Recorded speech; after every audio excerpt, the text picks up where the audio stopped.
নমস্কাৰ, এইটো ভিডিঅ'ত আমি শিকিম ছাপৰ্ট এণ্ড ৰেজিষ্টেন্সৰ জৰিয়তে কেনেধৰণে ট্ৰেড ল'ব লাগে আৰু কেণ্ডেলষ্টিক পেটাৰ্ণবোৰ কেনেধৰণে চাব লাগে। ধৰি লওক মাৰ্কেটখন এইটো হৈ গ'ল আমাৰ ছাপৰ্ট, এইটো হৈ গ'ল আমাৰ ৰেজিষ্টেন্স, আৰু মাৰ্কেটখন ছাপৰ্টৰ পৰা ৰেজিষ্টেন্সলৈ এনেধৰণে গতি কৰি আছে। ফাৰ্ষ্ট কণ্ডিশ্যনটোত আমি চাব লাগিব যে মাৰ্কেটখন ছাপৰ্টৰ পৰা ৰেজিষ্টেন্সলৈ কেনেধৰণে আহিলে। তেনেধৰণে ছেকেণ্ড কণ্ডিশ্যনটোত আমি চাব লাগিব যে মাৰ্কেটখন ৰেজিষ্টেন্সৰ পৰা ছাপৰ্টলৈ কেনেধৰণে আহিলে আৰু ছাপৰ্টৰ পৰা ৰেজিষ্টেন্সলৈ কেনেধৰণে গ'ল। ছেকেণ্ড কণ্ডিশ্যনটোত আমি চাব লাগিব, ধৰি লওক ইয়াত কেণ্ডেল এডাল বনি পেলাই কেনেধৰণে এইটো ব্ৰেকআউট দি পেলাই মাৰ্কেটখনে ওপৰলৈ গতি কৰিলে আৰু কেনেধৰণে এইটো এডাল কেণ্ডেল বনি ব্ৰেকডাউন দি পেলাই মাৰ্কেটখনে তললৈ মুভমেণ্ট ল'লে।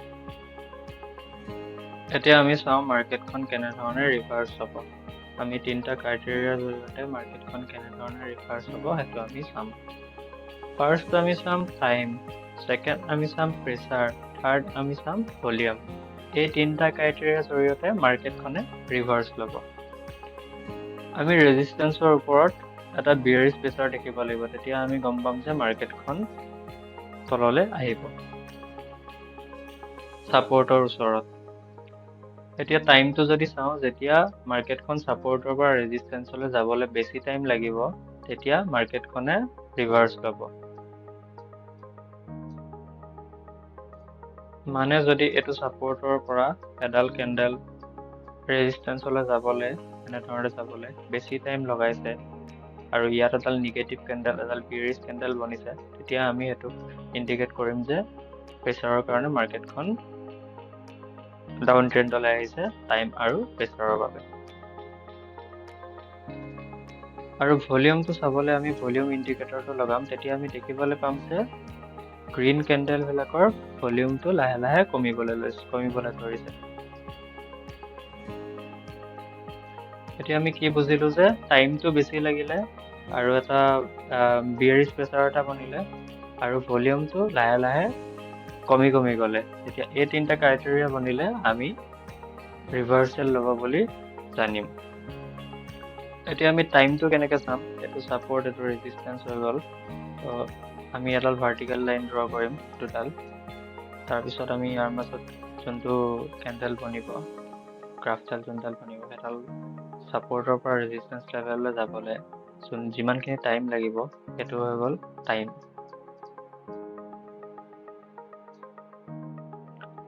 আৰু এনেকৈ আহি ইয়াত ৰেজিষ্টেন্সত এডাল বিয়াৰিছ কেণ্ডেল বনিব। ধৰি লওক শ্বুটিং ষ্টাৰ, আমি আগৰ ভিডিঅ'ত কেণ্ডেলবিলাকৰ বিষয়ে শিকিছিলোঁ, সেইডাল বনি আমি তেতিয়া গম পাম যে মাৰ্কেটখন ইয়াৰ পৰা ট্ৰেণ্ডটো সলাই পেলাই ৰিভাৰ্চেল ল'বলৈ ষ্টাৰ্ট কৰিছে। এতিয়া আমি ভলিউমটো চাবৰ কাৰণে ফাৰ্ষ্ট ট্ৰেডিং ভিউত গৈ পেলাই আমি ভলিউম ইণ্ডিকেটৰটো লগাই ল'ম। এইখিনি হৈ গ'ল আমাৰ ভলিউম।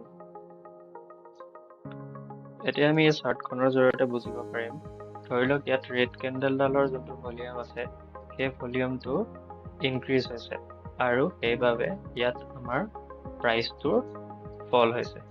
তেনেধৰণে ইয়াত গ্ৰীণ কেণ্ডেলডালৰ ভলিউমটো, গ্ৰীণ কেণ্ডেলকেইটাৰ ভলিউমটো ইনক্ৰিজ হৈছে, তাৰ বাবে প্ৰাইচটো ইয়াত ইনক্ৰিজ হৈছে।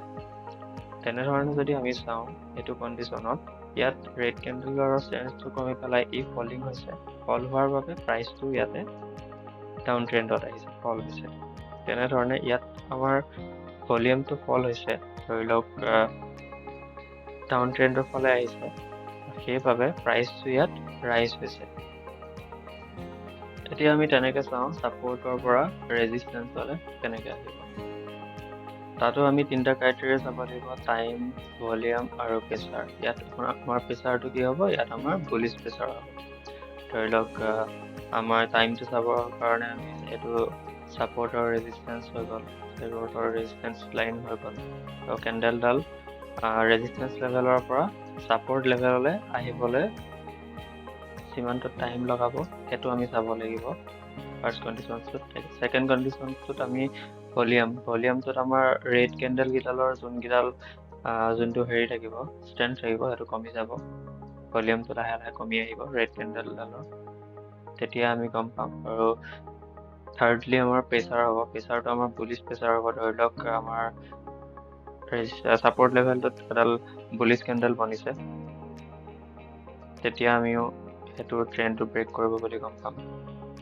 এতিয়া আমি যদি সেইটোকে উল্টাকে চাবলৈ যাওঁ, ধৰি লওক ৰেজিষ্টেন্সৰ পৰা ছাপৰ্টলৈ কেতিয়া আহিব, তেতিয়া আমি প্ৰেচাৰটো ইয়াতে বিয়েৰিছ প্ৰেচাৰ দেখিবলৈ পাম। ইয়াত আমি বিয়েৰিছ প্ৰেচাৰ চাব লাগিব। তেনেধৰণে আমি ভলিউমটোত আমি চাব লাগিব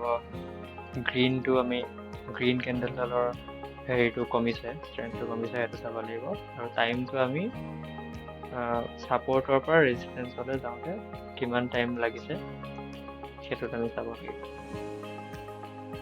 আমি নেক্সট ভিডিঅ'ত শিকিম যে কি কণ্ডিশ্যনত ছাপৰ্ট আৰু ৰেজিষ্টেন্স লেভেলৰ কি কণ্ডিশ্যনত ব্ৰেক কৰিব, গেপ আপ কেনেকৈ অপেন হ'ব, ছাপ্লাই আৰু ডিমাণ্ডৰ জৰিয়তে কেনেধৰণে চাব লাগে, সেইটো আমি নেক্সট ভিডিঅ'ত শিকিম।